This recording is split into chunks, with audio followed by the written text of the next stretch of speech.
Good afternoon and welcome to Doctors in the House. My name is Dr. Darrell Hill, and it is my pleasure, as always, to be here with you.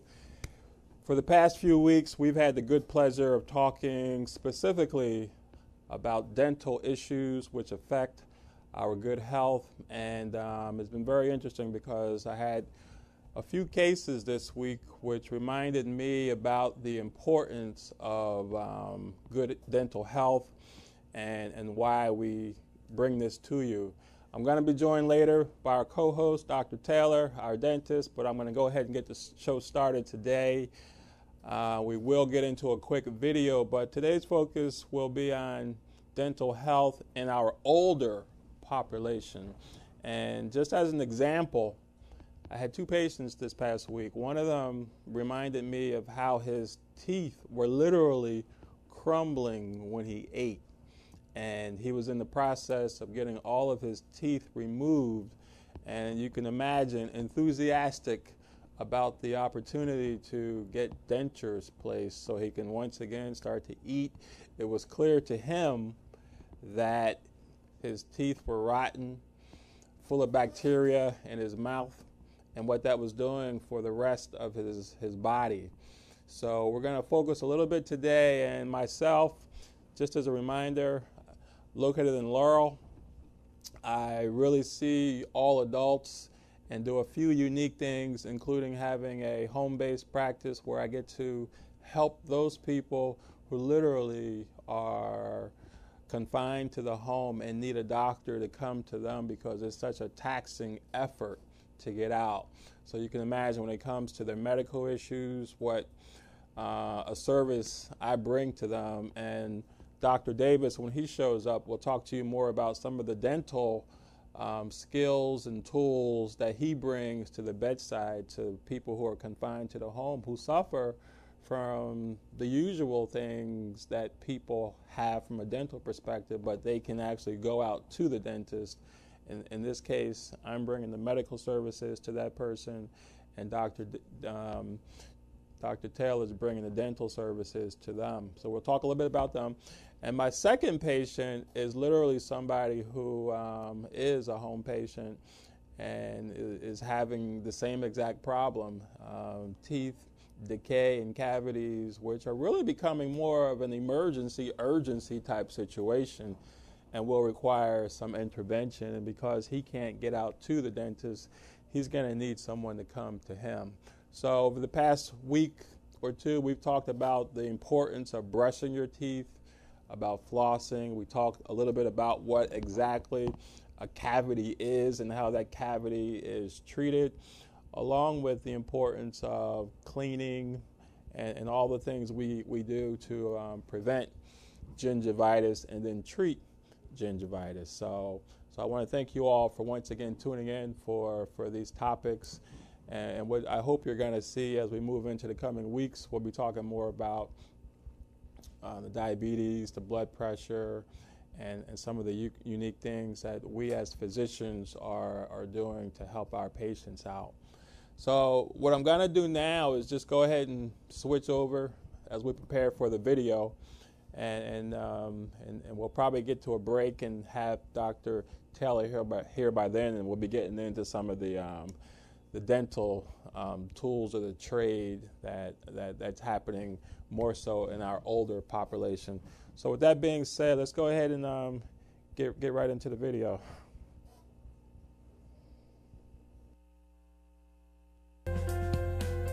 Should you need all of your teeth replaced by some prosthesis, those false teeth could be either on a normal denture, which you take in and out. Now, the advantage of the denture is that it's probably around about $1,500 to $2,000 for a denture.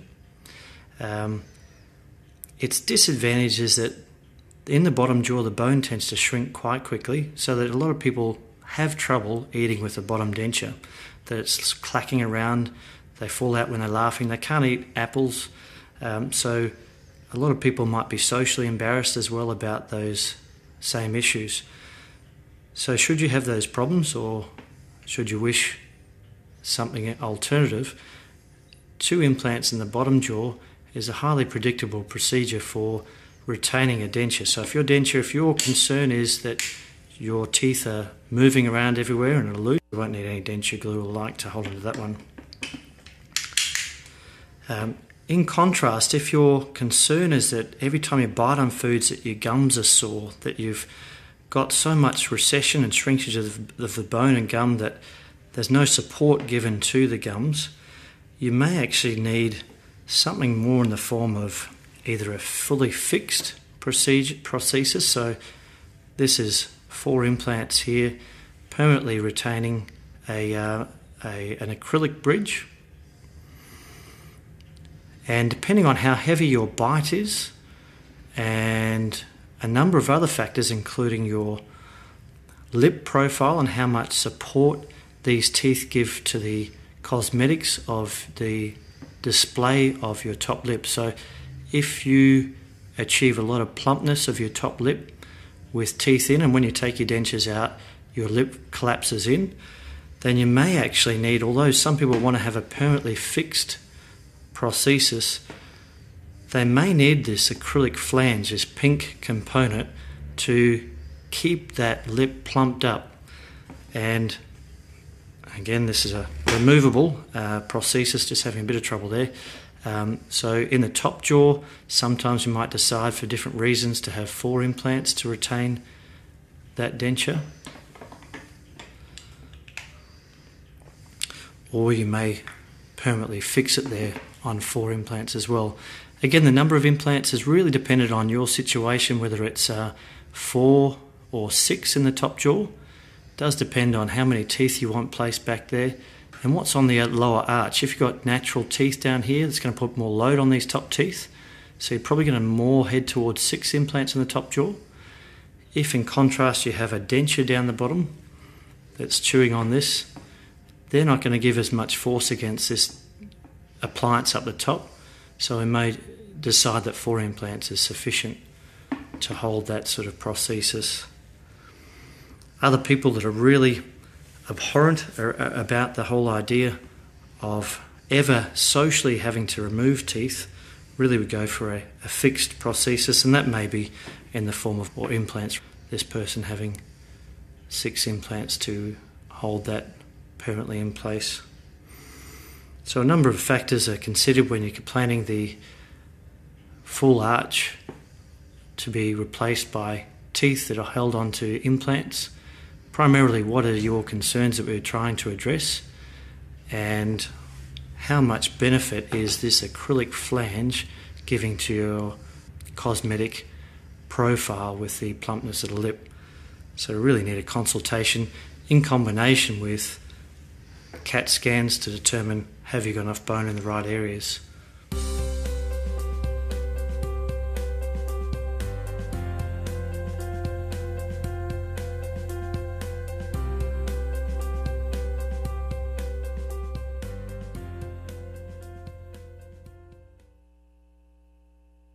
Well, we are back to Doctors in the House. I hope you all enjoyed that video. That video really got into what implants are about. And let's just remember, people are living longer. And as we live longer, our teeth and our bone structure are determining where we go from there. So what we do now with how we brush our teeth, how we get our dental care, will impact us as we get older. So I want to continue to encourage everyone to do everything that you can now to take care of your teeth, to preserve the bone structure, and to minimize any gingivitis, things of that nature. So now is probably a good time for us to think about going to a quick break. We'll probably come back if Dr. Taylor's not here. We'll get into another very important video, and we'll go from there. See you on the other side.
We are back to the house. We are once again talking about dental health, dental care, and what I want to do is share a video which really brings out the importance of taking care of our teeth, because in this particular video we're going to see how our teeth can really deteriorate, and we're going to be reminded of the good work that our dental team, including hygienists, will be performing when you go to the dentist on a routine case, even when your teeth are well, but especially when we have problems. So I want you to check out this video and we'll go from there.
We are back to Doctors in the House, myself, and of course, we have Dr. Taylor in the house. So let's give it up for Dr. Taylor.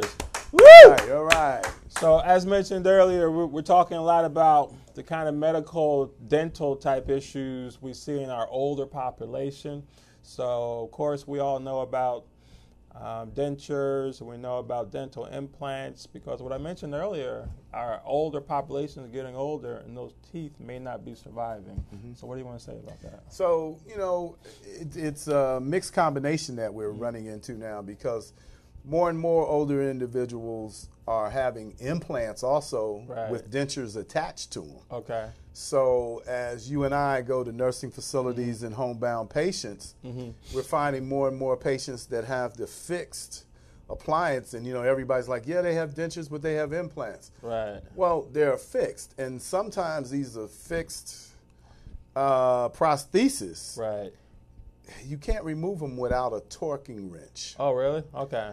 And gum tissue, you know, and debris and other things, if they're not taken care of, you know, can lead still to problems underneath that bridge. And it's kind of funny because you have so many different types of options here. Dentures, implants, I'm sure they have pros and cons in different scenarios, and of course cost as well. So why don't we touch on that a little bit? Okay. So, you know, generally, I make a lot of dentures, just regular dentures, because a lot of older individuals and some younger individuals that don't take care of themselves, that are homebound, you know, we have to make some prosthesis for them so that they can eat. So the simplest thing is like what we call the acrylic partials, or the acrylic dentures. You know, that's just so that they can eat. That's pretty interesting too, because it's incredible the amount of people I'm seeing who are needing to get these, the people who already have them. And then when you think about the whole process of really pulling all those teeth out, and then I guess drilling into the bone structure, right? Well then, yeah, and it's really not that bad a deal these days. There are different methods. I just did one the other day with a drill. Basically, it's a hyacinth method in which you use a tissue punch on a drill. You take that part of the little tissue out of there, and you use about 3 or 4 different drills, and then you place the implant and torque it in about 35, 40 minutes for one. Really? Yeah, and then you put a healing cap. Easy too, man. Hey, and man. No pain too, right? No pain, man. My cousin had no discomfort whatsoever. Oh, really? I made sure I called him this morning. Right. Yeah, so no discomfort.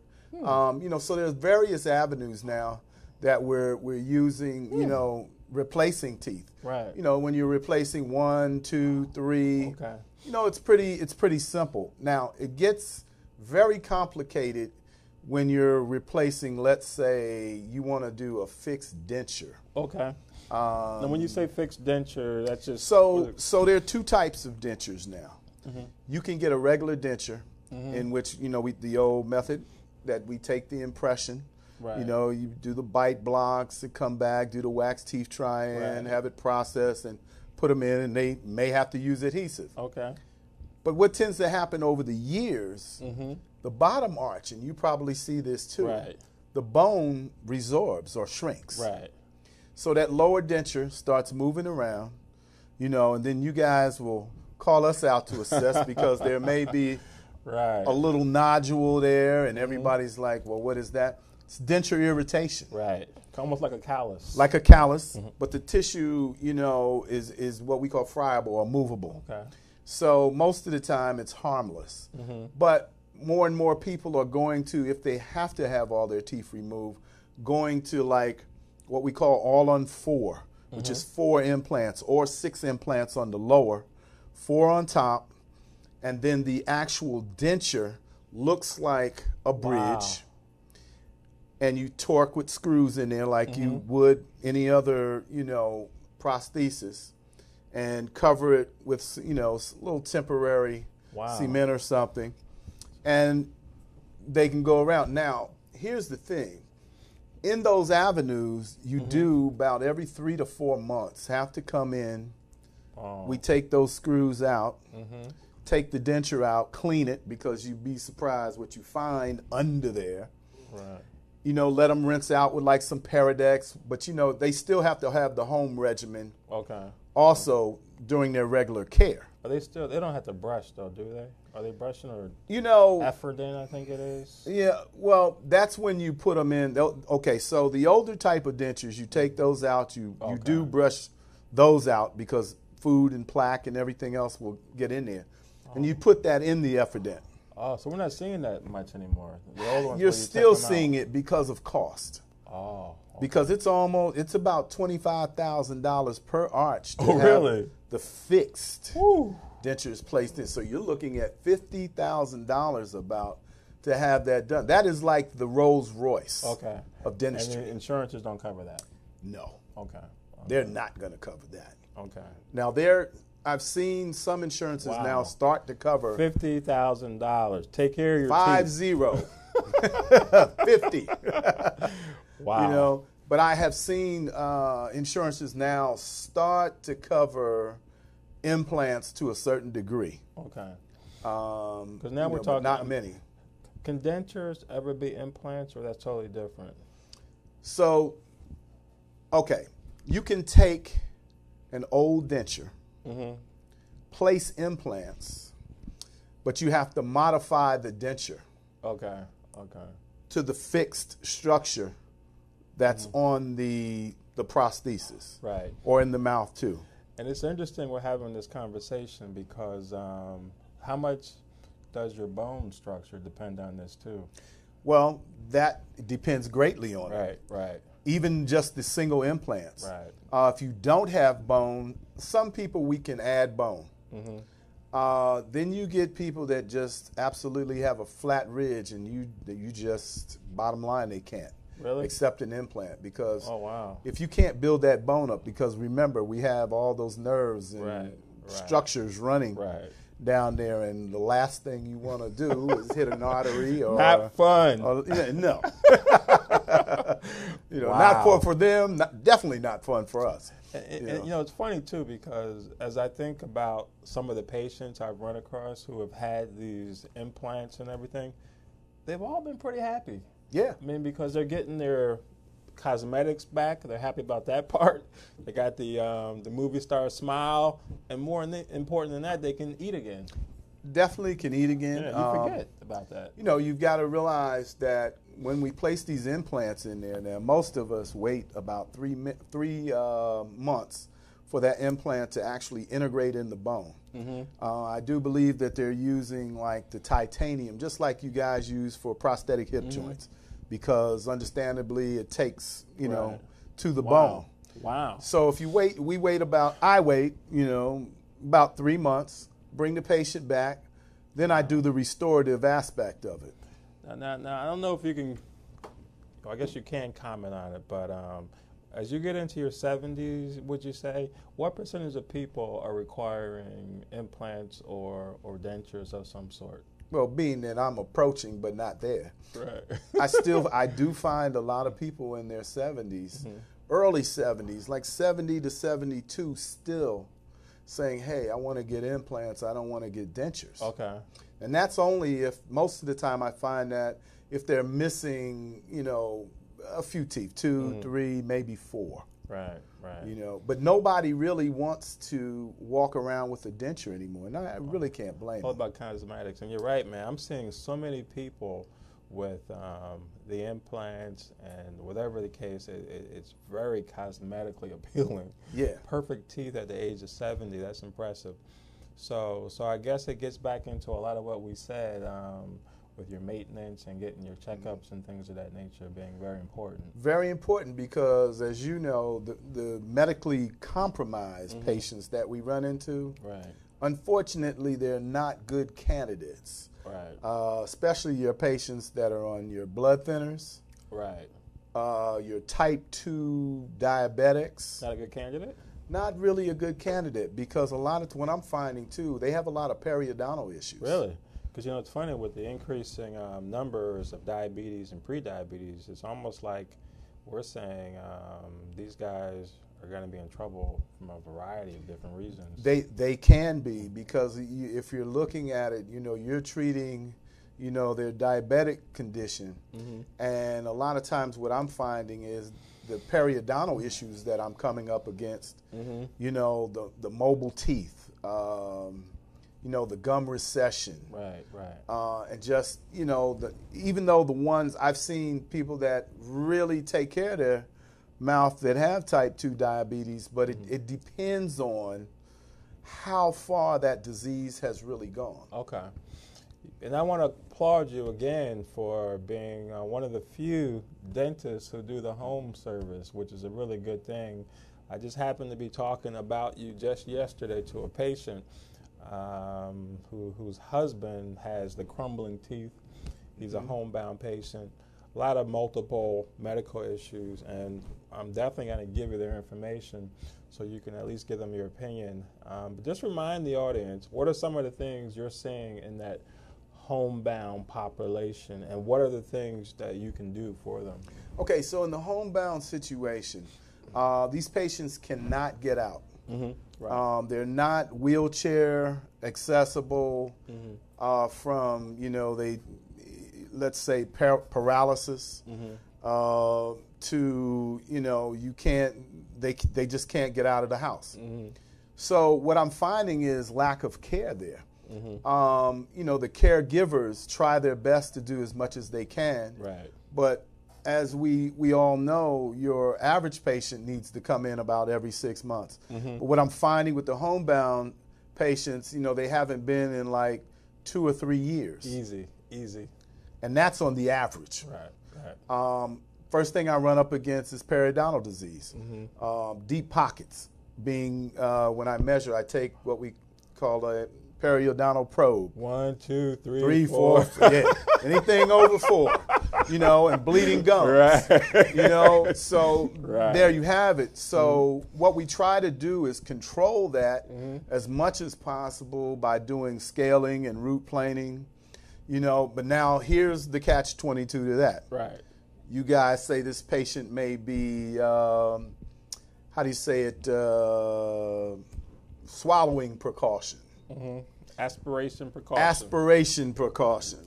So then I have to back down on certain treatment because I would love to use the Cavitron, but of course, you know, that sprays a mist to keep the handpiece cool and tooth structure cool, so I have to do it by hand. Oh, wow. Manual. You know, like the old days, like what I learned in school, you know. So that can kind of, you know, be a struggle. Struggle for you or the patient? Well, it's a struggle for me, too. Okay. And for the patient, because a lot of times I don't like to anesthetize these patients. Okay. Because most of the time we do, you know, either for that. But then again, we've got aspiration, you know, and there, you know, most patients like that have some heart issues, and so it ties in, you know, it kind of ties our hands. So what I say is, let's do the best that we can do. Yeah, that's all you can do, and I was kind of sharing that with the patient too. Just number one, getting an evaluation. Yeah, and that's where we start. Going from there. What I try to do is to do an evaluation, a comprehensive evaluation the first time I go out. If possible, you know, if the patient doesn't have dementia or any severe head injuries or anything like that, I try to get x-rays on them. You know, and then that way we can diagnose at least to make sure if there's no what we call periapical pathology. Noted. It's incredible. You can see so much with x-rays now. How important is it to be able to sit up versus laying flat when you take your x-rays? You know, it's a lot better. Even if the patient is bedbound, you know, just by elevating him up into a position that we can take the x-rays is still a good thing. It's interesting we're having this conversation too, because as I talk to you as someone who also does home visits, I'm realizing how much in our conversation we're talking a lot about maintenance and prevention. And the reality is, in general, when you talk about that homebound patient, they tend to be pretty bad off, and we don't have an opportunity to even care about this kind of stuff. So that's got to be an interesting dilemma because now you're talking about doing a maintenance procedure that could lead to potential complications too. Why not just leave the bad teeth in the oral cavity alone is what I'm really getting at. But we're trying to treat this person like any other person. Well, I'm glad you brought that point up, because there are times, let's say, that I run into patients that you've referred to me. Teeth are broken off, abscessed teeth. However, due to their medical complications, not a good thing to do homebound. You know, these people actually need to be hospitalized. So at that point, I try to, you know, call a hospital or some type of hospital dentistry residency program, in which maybe they can, you know, take them there, because I've referred over to Howard University, you know, a couple of times for patients. As an inpatient? They do that? Yeah. Really? The oral surgery clinics normally do that. That's pretty extraordinary, because my history, I'm not a dentist, but that's been very exceptional when that has happened. Because as you know, in this day and age of efficient care and insurances, they don't. What's rare? They don't look kindly at that. Yeah, it's rare. It's those severe cases when you and I discuss and I say to you, hey, you know, this is medically compromised. You know, it's like, I'll make the call. Now, it's not 100% chance, because even some of the programs may not do it, or they may be put on a list. Wow. Now, I know we're going to try to get into your video that you want to share about the dental implants, but why don't you mention what are some of the other things that we're seeing in some of your older patients? Okay, so a lot of older patients, what I'm seeing is the breakdown not only of teeth, but the breakdown of the old amalgam fillings, the silver fillings as everyone calls them. They were very large. When we went to dental school, I'm talking about me, you know, not too long ago. Only about 5 years ago, that's all. That's all. You know, those teeth, they taught us how to what we call prep them. You had to have converging walls to keep the material from displacing, sharp line angles. Look great. But what's happened over the years, you've got to understand, now we're finding what we call cracked tooth syndrome, fractures. A lot of these restorations were very large. We put a base down there because it was very close to the nerve. So we're also finding recurrent decay reoccurring in that tooth structure. Now it's in the nerve tissue. Wow. So let's say, you know, I've had patients come in and say, I was just biting a piece of bread, or I was biting on a kernel of corn. Yes, you know, the tooth may have become brittle. It may have recurrent decay under there. It breaks off. We try to save it.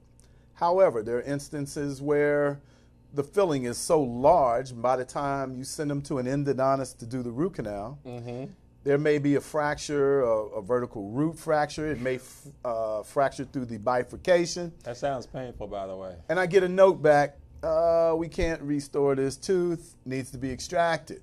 Wow. So, you know, oral surgery or I will extract the tooth and then set them up, you know, for the implant. And that's kind of how the implant will come about. So we're going to get into that video, but I will say, you know, I went through a similar situation you just mentioned. You know, my dentist just happened to identify I had one of those old fillings, and he described some of the things that could happen. I was kind of lucky. You know, I got there early. It was picked up at a routine situation. So that deep penetration that you talk about, that gives me the chills, by the way. I had no part to that, so I guess the point is to get your checkups, because so many people are walking around with that stuff. And apparently, over time, even bacteria can get in there too. Well, bacteria is getting through there. That's how that recurrent decay is coming about. Wow. So let's go ahead and prepare for your video. Unless there's something else you want to mention about your home-based population. The home-based population, you know, is a great population. You know, it's more and more I'm finding of patients that can't get out. So, you know, and it's not just the older individuals, because we're finding more and more, I don't know if you're seeing more and more patients that have like MS. Oh, yeah. and things of that nature, and just, you know, issues, different type of paralysis, strokes, cerebral palsy, yeah, stuff like that. But you are able, do you extract teeth as well? I do. And are you using a local? What do you use for anesthesia? I use local anesthesia. Okay. Yeah, I always tell people about that, and they give me this look like, really? I'm like, yes, really, he does it. But yeah. I use a lot of times, because these patients have the compromised situation, I'll use carbocaine, which has no, you know, epinephrine in it. Right. So why don't you just prep us for your tooth implants? Tell us who it's for, when you do it, and what are the things patients are going to see from a risk benefit, and maybe even comment briefly on the cost. So, you know, implants can go anywhere from $2,500 to, I heard the other day somebody charges $8,000. Hey, more power to them. But implants are basically very good in patients that have good bone structure. Occasionally, if you don't, and we feel we can add to it, in the upper arch, you run into certain situations such as there may not be enough bone between where the socket is and the sinus. Okay. So you end up having to have a sinus lift done. Okay. Now, I particularly don't do that. I refer that to oral surgery. A little more complicated. It's a little more complicated. Messing with the bone and everything. Messing with the bone, adding bone in there, raising up the sinus. Yeah. So those things I kind of stay away from. You know, and again, refer to oral surgery. Right. You know, I'm still impressed that you guys are doing this stuff, man. There's so much stuff out there. And, you know, generally implants now are very, very simple, as you will see in this video. Wow. This particular system is called the Hyacinth system that I use. Takes roughly maybe about 35 minutes, 40 minutes maybe, from the time we anesthetize the patient. If, let's say, that particular situation is very simple, cut and dry. Right. Wow. Well, that's good stuff. So let's go ahead and get the video going. I think I got the right one queued up. And if I don't, you let me know. It's called the One Guide Kit. Well, we got it. We got it. We got it.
So we're back to Doctors in the House. I hope you guys enjoyed that very nice video, very informative. So how often are you doing that procedure? What do you think about it? Well, now I'm trying to do them 2 to 3 times a week. Okay, okay. I would love to do them all day. Yeah, yeah. How long does it take you? About probably from the time I anesthetize a patient to putting in the last thing that you saw there, which is called the healing cap, 35, 45 minutes. Okay. One of the things we got to think about doing is bringing on some of these patients, get their approval, bring them in here, and let them share their stories, because that would be great. It's really changing lives. And it's funny, I can only imagine, would you say, how old are most of these patients who are getting these kind of procedures? Anywhere, I would say, from 39, 40 to the oldest implant patient I've done is probably 74, 75. Okay. Now, that younger person, what are some of the things maybe that led to them needing to get implants? In a couple of situations, lack of having dental care when they were younger, leading them to losing a permanent tooth. Some situations are patients in sports, hitting the mouth. So it kind of varies. Wow, interesting. What are some of the risk of these procedures? So the risk always of any invasive procedure is infection. Okay. Because you are going down into the bone, you are invading, you are cutting tissue. Right. So preventative measures such as what we do, give them, let's say if they're not allergic to clindamycin, 300 milligram, prep them with that prior. Also the Paradex mouth rinse prior to surgery. Then after surgery, keep them on a regimen of maybe some Motrin 800 milligram, if they don't have hypertension. And the Paradex and the clindamycin, for a few days, maybe 5 days after. Good, good. So preventative, pre-op, let's call it, and post-op things in that nature, treating them like that, and, phone calling, also giving them a sheet to go by. Hey, if this happens, or putting ice on the face afterwards if there's potential for swelling. And once you get these taken care of, you can pretty much eat what you want to eat? You can eat whatever you want to eat. Wow, that's perfect. I tell people at the end of your day, when you're gone, no body structure left and there's bone, someone is going to see that implant. Right. I'm kind of wondering how long before people start robbing graves and taking these out of people's mouths. It's not going to do them any good because you can't reuse them. Like they used to do gold. Right. Right. People used to get gold teeth and, I've heard some stories. Right. Wow. Now, you said earlier the insurances are not covering for this? I've run into very few. And from listening, the price didn't sound too bad. I think I heard you say $2,500 earlier. Well, for the implant itself, $2,500 to $3,500. Okay. Then you've got to add on in 3 months the abutment and the crown. Okay. Which is probably another $1,900 to $2,500 possibly. And what exactly is that? The abutment and the abutment is the part. Okay, so the last thing you saw in that video is what we call a healing cap. Okay.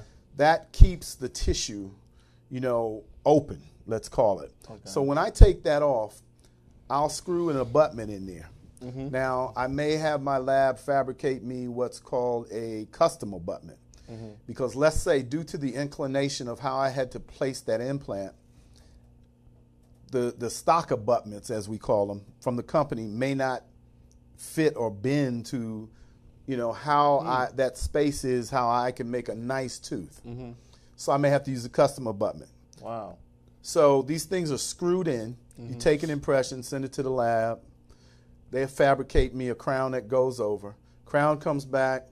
I screw it in, cement the crown on top, and you go away and you eat. Oh, wow. You go into La La Land and everybody's happy land. Everybody's happy. Get back to your T-bone steak and all that good stuff. Yeah. And the thing is they I think most insurances treat, which it is a cosmetic procedure. Is it really? It is because a cosmetic you have to procedure. Eat too, right? I have not had success in proving to an insurance company that the necessity, because what they'll say is, well, what else can you do? You can give them a removable partial denture. Right. That's what they want you to do, and it's cheaper. Wow. Right. Good stuff. Wow. Anything else you want to mention about this wonderful procedure? I just love the system myself. It works for me. You know, everybody, there are various different systems out there. Right. I noticed that too. But this one, particularly for me to do, is very simple. Everything is color-coded. You know, basically numerically, you know, the length and the width and the circumference of all the materials. So it's kind of like a recipe. Wow. Anything unique, I guess, you got to do to help match the color of the implant to your regular teeth? So yeah, so we use various guides for dentures. They have let's just say the True Bite Bioform. Okay. For cosmetic, you know, crowns and bridges, the Vita Shade guide is one that I use. Okay. Then they Good have stuff. one, the Vita Shade 3D Master, which is one that's a digital system, which you can match up the 3 shades if a tooth is 3 shaded. Okay. You know, so you know, there's various methods to get very, very close. And when in doubt, you know, you take pictures and you upload them to your lab tech, Right. and let him figure it out. You know, Match everything up. yeah, Almost like walking into Home Depot, you know, and getting pretty all much. the Good stuff. Well, hey, we're getting into a lot of good dental information as we talk about overall health information. You know, we've talked about the maintenance, we've talked about the gingivitis, the cavity, and now we're getting into our older population. So this is good stuff. Anything else you want to say to our audience about That's this? pretty much it. Okay. So I guess as we wrap it up, you know, in the coming weeks, we're going to be transitioning on to some of our medical topics, and we'll be talking a little bit more about the home patients too. Yeah. And reminding everyone to continue to work hard, do the right thing, and continue to tune into Doctors in the House. And we'll see you next week.